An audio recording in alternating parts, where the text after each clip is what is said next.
All right, so here we are, week 3 of Debunking Undercover Billionaire. Now, I know that there was a lot of things that I wasn't able to record.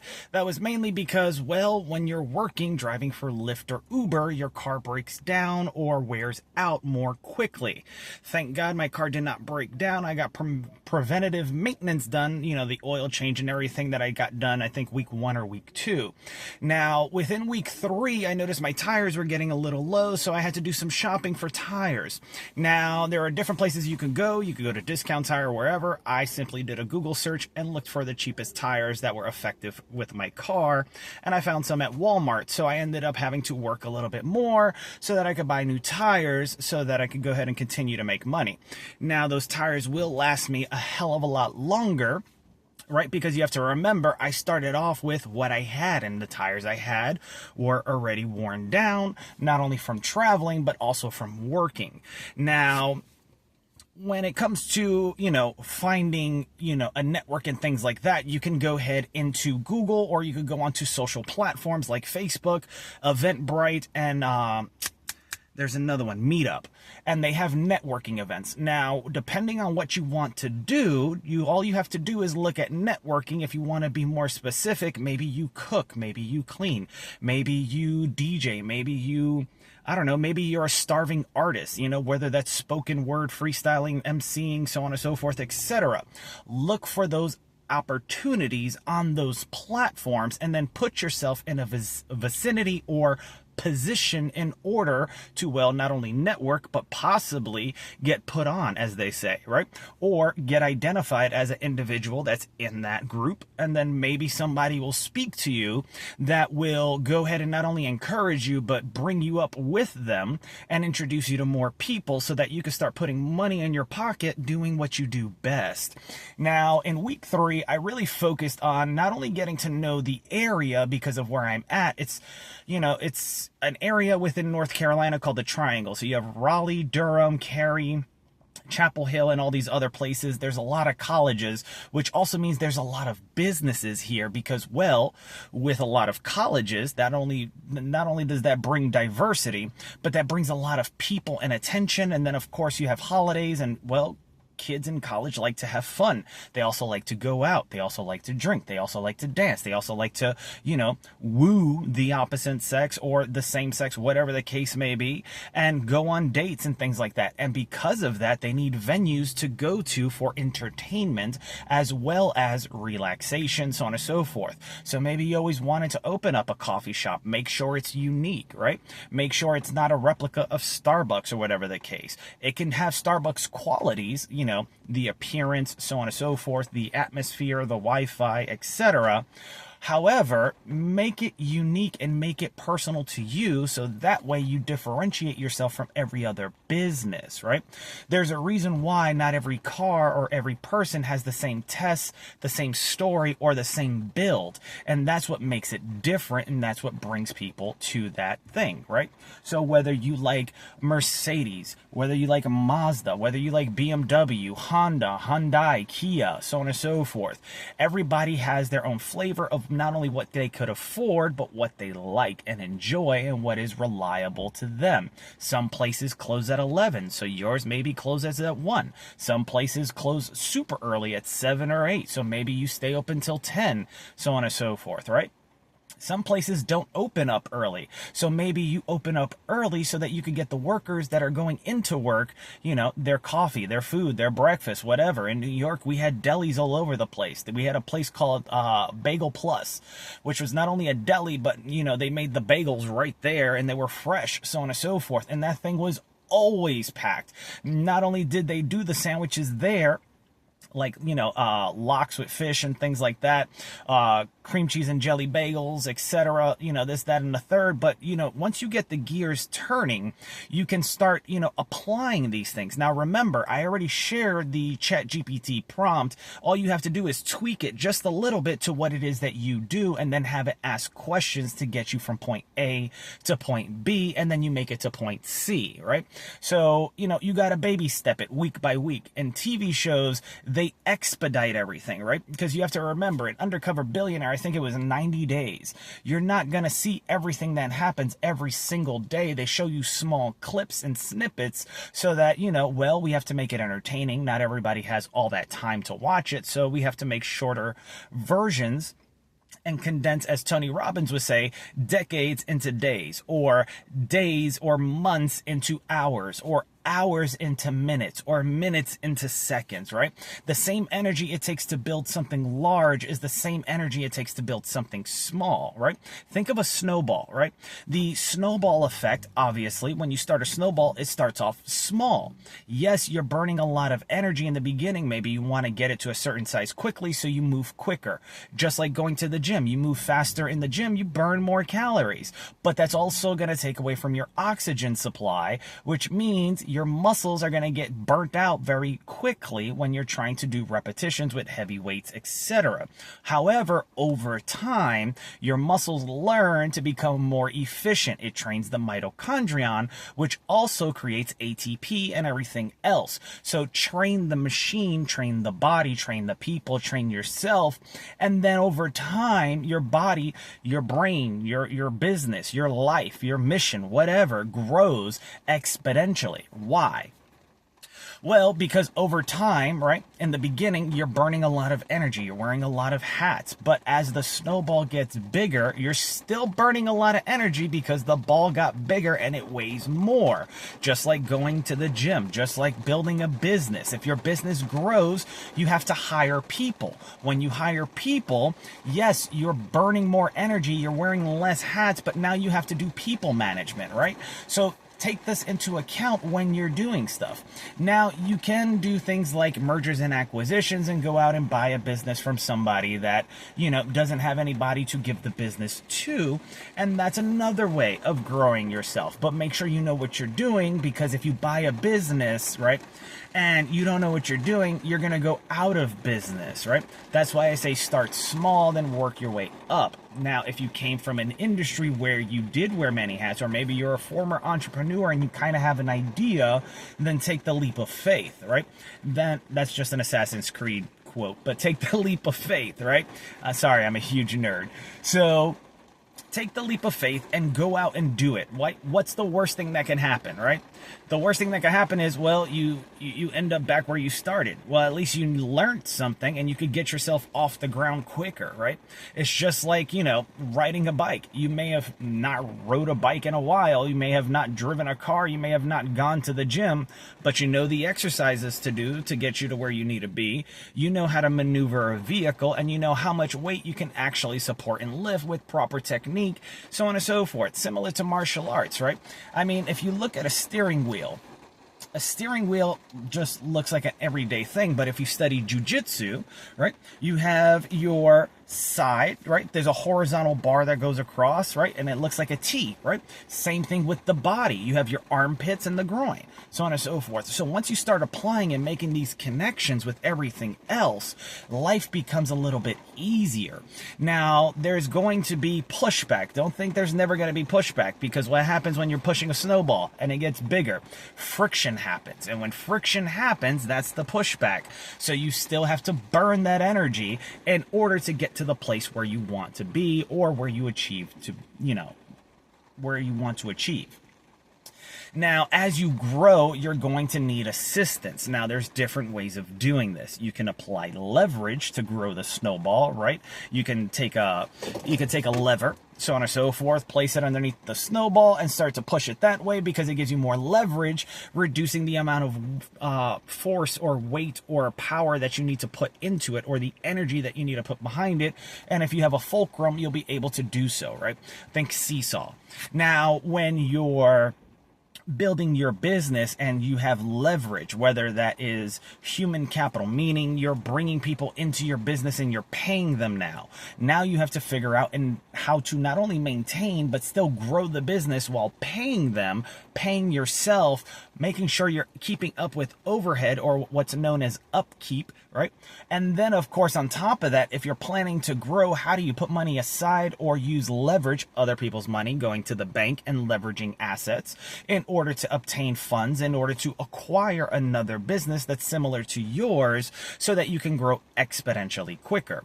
Now, that's a little bit more complicated. We'll get into that later on, but right now what I've been doing is I literally have been networking, looking at different things such as, well, what areas do I want to be in business? Do I want to be in Raleigh? Do I want to be in Cary? Do I want to be in Durham? So on and so forth.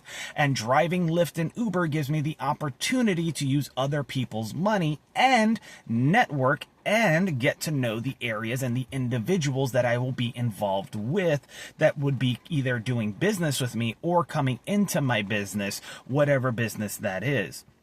Now, I plan on doing a couple things, right? Because I have a marketing background, so I should be able to know how to market a business. So if I go into logistics, so on and so forth, let's say I buy, a trade route or something like that, and it comes with a fleet. Thankfully, my military background showed me leadership. I was in charge of about 14 people, so on and so forth, that fluctuated, from like 5 or 6 to sometimes 14, depending on, the week, the month, or whatever.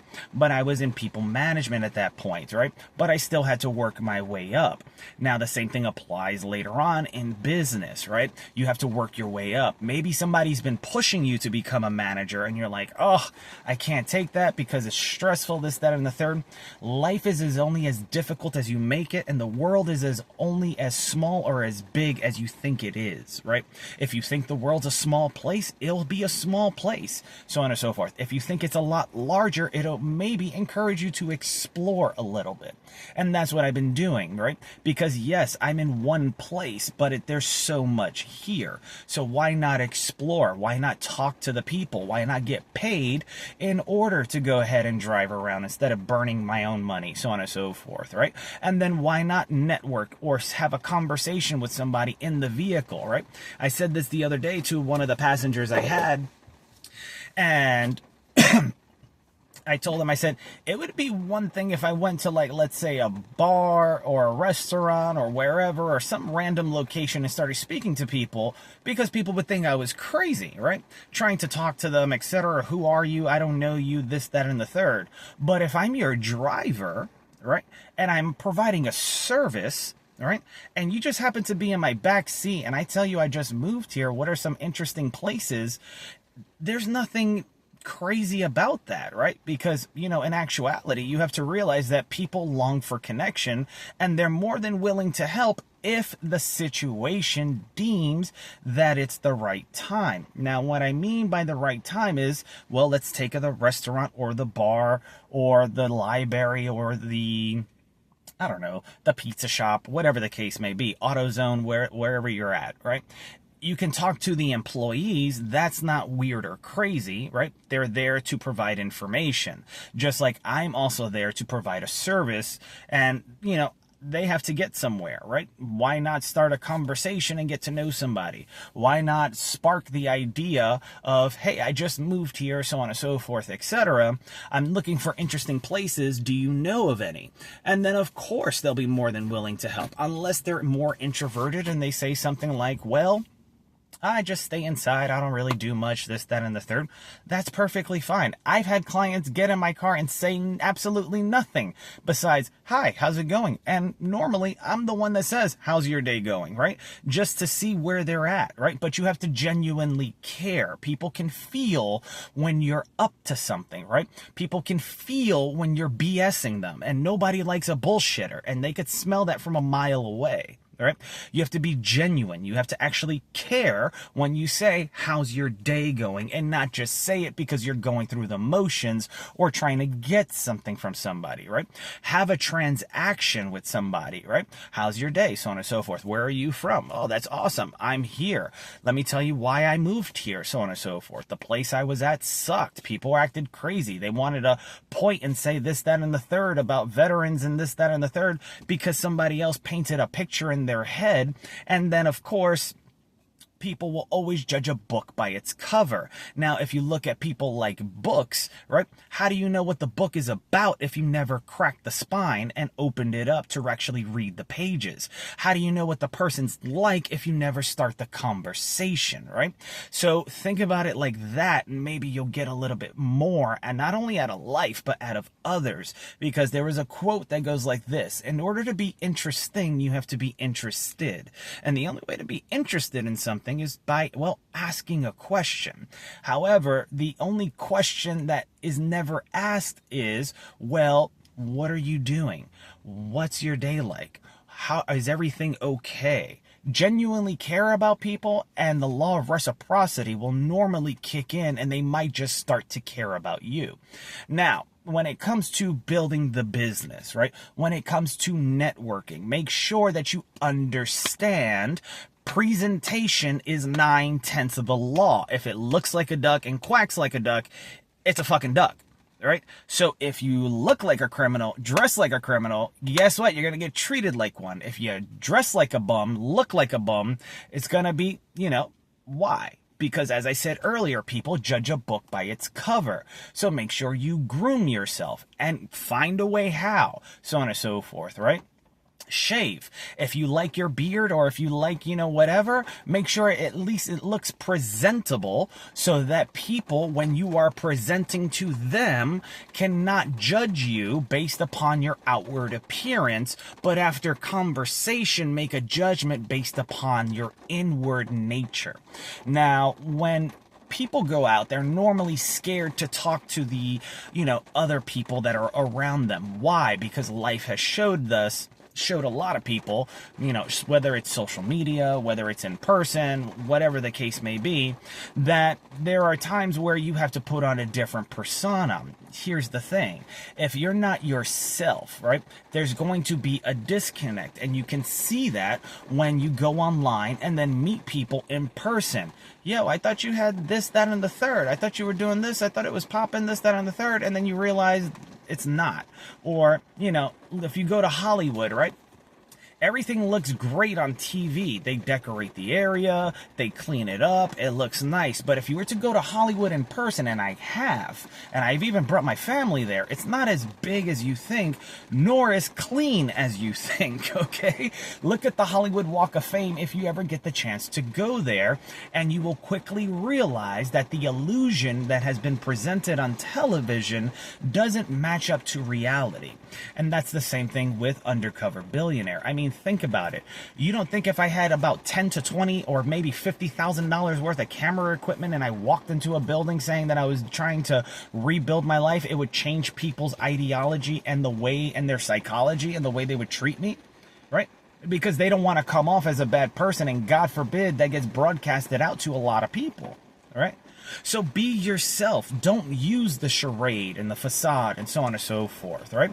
Be yourself, meaning if you're an asshole, be an asshole. If if you're funny, be funny. If you're a comedian, be a comedian. If you're a magician, do that, right? Show them a magic trick. Crack a joke. Be lively. If you're an introvert, talk about the things you like if you're introverted, right? Maybe you're a gamer and you like things like World of Warcraft or playing Magic, or maybe you like playing poker and things like that. Eventually you will meet somebody, or that person might know of a place or someone that can assist you along the way. The thing is, you have to get out of your own way, meaning don't be blinded by the outward appearance, right? If I showed you a book, right, that looked like this, there's no title or anything, I said, here, read this. Well, what's it about? Now you're asking questions, which is a good and bad thing, right? Because one person will say, well, why would I read that? Because it has no title or anything, so it doesn't give you a clue or an indication of what's inside. There's mystery, right? Think of it like yoga pants. Shows just enough to leave for the rest for imagination. Some people like to put it all out there. I'm a little bit different. So, this may be just a journal, but if I crack the spine, right, meaning opening the book, so on and so forth, and then you were to look inside, you would see that there's not only notes in here, but I've been planning this for quite some time, and then I log everything. Now, if I were to hand this to somebody that was doing something similar, it would not only help them, but think of it like a Game Shark or cheat codes in a video game. Now you have the keys in order to get and build your own castle. And that's what I was trying to do, and that's what I'm doing right now while using ChatGPT, Google's Gemini, or any of these free AI features. Now, yes, you're going to... Sorry, the camera fell. So, yes, you're going to have to, make some sacrifices. Could I have taken that $150 and blow it on a hotel room like season 2, right? But then what happens? Now you're out of pocket. I still need tires, and now I have to work double time just to replace the tires because I didn't want to give up comfort, right?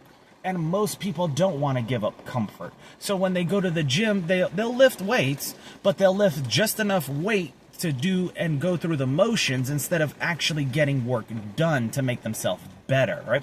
They won't go up by 5 or 10 pound increments, or sometimes, 20 pounds or 50 pounds or whatever the case may be, right?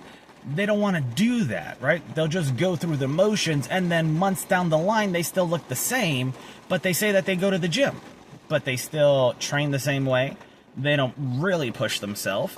They don't increase or do cardio in between sets so they can burn more calories, etc., meaning doing more work to get things done to improve themselves, to train them their body, themselves, so on and so forth. Because you have to remember, the brain is not the best tool in the world. It's inherently lazy. So when you hit about 40% of where you're normally at, your brain says, okay, I've done enough. We should probably stop now. I'm getting tired. And, the body talks back to the brain and says, yeah, you know what? I'm getting tired too. I think that's a good idea. And then it convinces you to stop instead of pushing forward. Who's in control? You and your brain and whatever outside forces are telling you? Or are you in control telling yourself, yo, let me get one more rep. Let me do one more set. Let me go out and talk to and speak to one more person. Let me go to one more venue. Let me sacrifice comfort so that later I can have pleasure. Now, what does this mean, pleasure? Well, if you're broke and you now worked and busted your butt and, 3 months, 6 months, whatever down the line, you're now making, you started at 0, or maybe you had a couple $100 in your pocket, or maybe you had $100 in your pocket. I started with 40 and built my way up. So maybe you started there, but now in 3 months you have $500,000 because you sacrificed comfort, right, for your pleasure later. In psychology, they have something called the marshmallow test, and they do this with children, and you could see this all over the place. And acquaintance of mine, his name's Justin Willman. He has a TV show called Magic for Humans. It's on Netflix. I highly suggest you guys go see it, but he does this, right? And he also incorporates a magic trick, so on and so forth. But essentially what it says is they go to children and they put a marshmallow down. It could be a marshmallow, candy, whatever the case may be. And they tell the child, I'm going to leave this here. You can eat it. I'm going to leave. You can eat it if you want to. But if you wait, all right? If you wait till I come back, you could get 10 more marshmallows. Or you can get way more marshmallows, so on and so forth. But the choice is yours. Some people cannot wait. They're anxious, they're impatient, so on and so forth, etc. Now, the time frame changes for everyone. However, the test has proven that the children who wait for the person to come back to get more marshmallows actually is more successful in life. The impatient person normally reaches about average of where everybody else is. Now, why is that? Well, because of lack of patience, right? You're broke, I need money now. So you'll do anything to meet that need. And when you go to meet that need, psychologically, yes, it feels good for the moment, right? I want to be with somebody, so I'm just going to go out and see if I can hook up with somebody, etc. You sleep with each other, etc. And then maybe 3-4 weeks, you realize this was not the right person because of the lack of patience of, well, no conversation. You saw the book, you liked the cover, so you wanted to see what was inside. But there was another book that didn't look as well or as good as the other one, so you never really took the time to get to know that person. But after you also get hurt, get betrayed, etc. People call you whatever name under the book, or bad things happen, then you change your ways. And it's the same thing over time, right? The marshmallow test, because now what happens is they bring the kids together. And the kids that ate the marshmallow that never got more marshmallows talk to the other kids, and they're like, oh yeah, all I had to do was wait 5 minutes and then I got a whole bag of marshmallows. It was amazing. Oh my God, this was crazy. So on and so forth. Now, why is that? Well, now the kid that went and ate the marshmallow was like, damn, I should have waited. And it's, a learning process, and that's what life is. The same thing happens in business, right?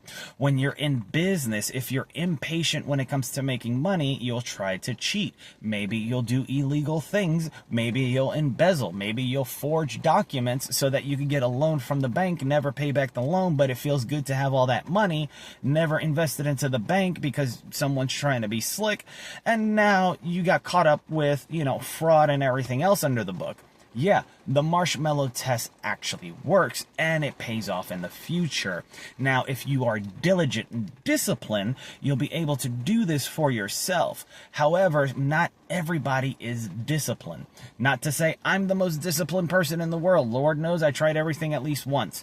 So what I'm trying to say is, train yourself to be disciplined. Remember, discipline or pain, right? The lack of comfort creates pain.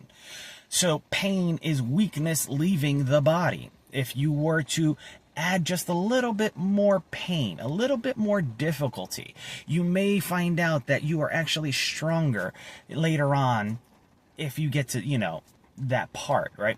And then you can look back and say, damn, this is why when people hear these speakers, these people that, are successful, remember, not everybody that is wealthy or has businesses or owns a business or that's in a position where they're not making a lot of money, but they have a status, had, excuse me, they worked their way up there unless it was handed to them. And you can normally tell who was handed something and who actually knows what they're talking about, right? I would sometimes refer to this as a real one, right? And I would have people ask me, what's a real one? Well, and then I would go down this conversational pattern, and then I would realize that they were not actually a real one. They're just asking questions because they're trying to cheat on the test, thinking that we have the same tests. So when they're trying to use what I use or say what I said and so on and so forth, and it doesn't work for them, just like, when you go and you buy someone's course or whatever, it worked for them. They could show you just enough to get you started and get the ball rolling. However, everybody has a different business idea. Everybody has a different life. Everybody has different circumstances, right? Maybe you're a single parent, so on and so forth. So your life is a little bit more difficult. You have a job, this, that, and the third. So maybe you can start an online business. I spoke to someone the other day, I think it was last week, and I mentioned to them, I said, look, you're great at doing taxes and everything. I said, what I've noticed is that there's a lot of kids that, when they get out of college or high school, when they go into the real world, their finances are all messed up. They don't know anything about taxes. I said, why don't you do like an online course teaching them about taxes and use Gemini to help you create, the idea. And she's like, I never thought about that.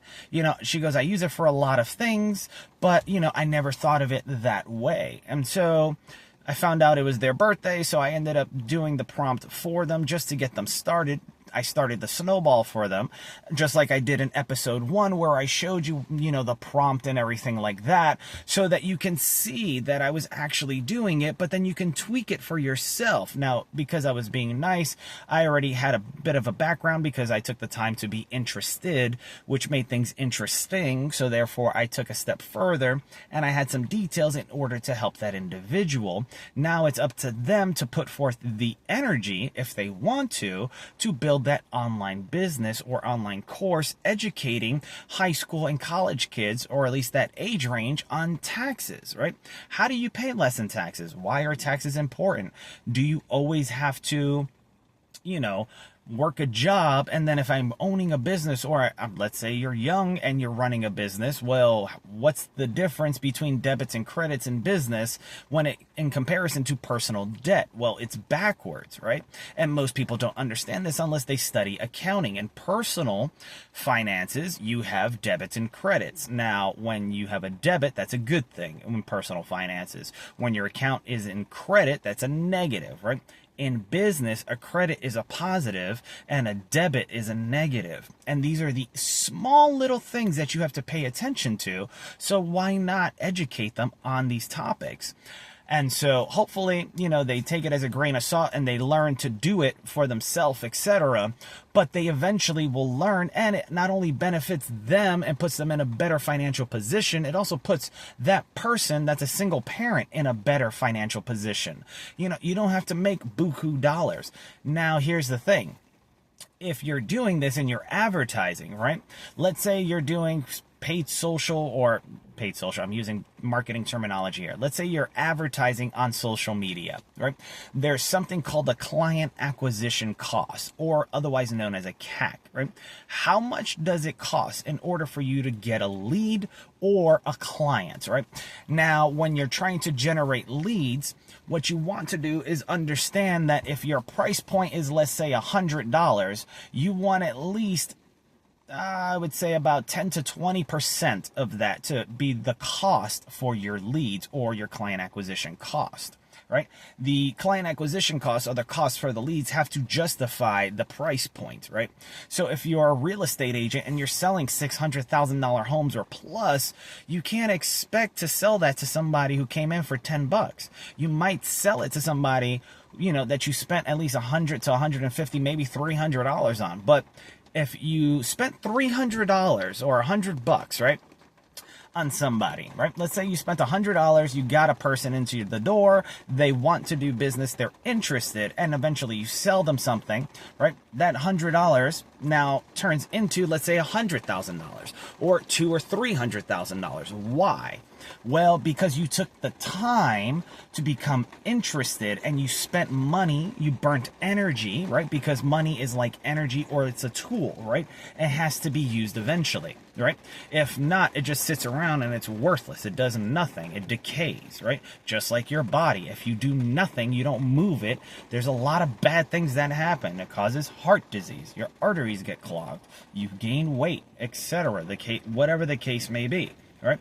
So you have to look at it that way. Now, when you put that into perspective, it changes your perception on where and what you have to do in order to acquire the people that you want for your business. So this is wrapping up, or getting close to wrapping up, week 3. Today's Mondays. Wednesday we'll start week 4. But being that it's raining and everything, and, I came to knock out laundry, things like that. I went to AutoZone and things like that to check out wipers to make sure that, the wipers cost $50, so I have to make X amount to go ahead and make sure those work that I can see, so that I can keep providing a service, so that I could keep networking, so that I can also keep providing money for myself. And then, of course, eventually I will be able to build that up. Now, there was a small snippet that I just gave on advertising and marketing, and as this goes on, I'm going to start getting more in depth once the business starts to build itself and I start to put things in motion. Right now, I needed to figure out where I was going to start. So remember, I went to the business center. I got access to networking events. Now I have to attend those networking events. Well, luckily, I brought a blazer. I have a jacket, so on and so forth, etc. I can look presentable like I should, right? As everyone should, depending on your industry, right? If you're a hip-hop artist, fit the part, right? If you're in business or you're in sales, you dress the part. If you're in marketing, you dress the part. If you're, if you're an artist, you dress the part. Now, remember, if it walks like a duck and quacks like a duck, well, that means that book cover now looks like something that you might want to read. And the same thing happens in life when you're networking. So hopefully you guys took this as a, small little tip. I know this was like a little rant. I normally do these from my car, or sometimes I'll go out in public, but sometimes When I'm in public, it gets a little bit too noisy, so I prefer the car, just because I was able to control my environment, right? Now, when there's, things going on outside, I can't control when the ambulance rolls by. I can't control if I hear a police siren or kids screaming or people talking or whatever. I can't control that. All I could do is roll with the punches and keep going, hoping that the audio gets picked up correctly, the device works perfectly fine, and then I'm able to produce this and push this out to you guys through YouTube and everything else, so that you guys can also better yourselves. Till next time, or till the next clip, if I'm able to make it, have fun, enjoy this, and if you haven't tried or taken the first step, go ahead and watch episode 1, look at the prompt at the end, look at what I'm doing in episode 2, and then of course, there's the pre-work, right? With Canva and everything else. Because I have a marketing background, I develop some marketing things for the different ideas that I have, and I might just go ahead and do a screen share at the end of this video to show you how I prepped everything out. So have a good one. I'll see you guys later. Peace.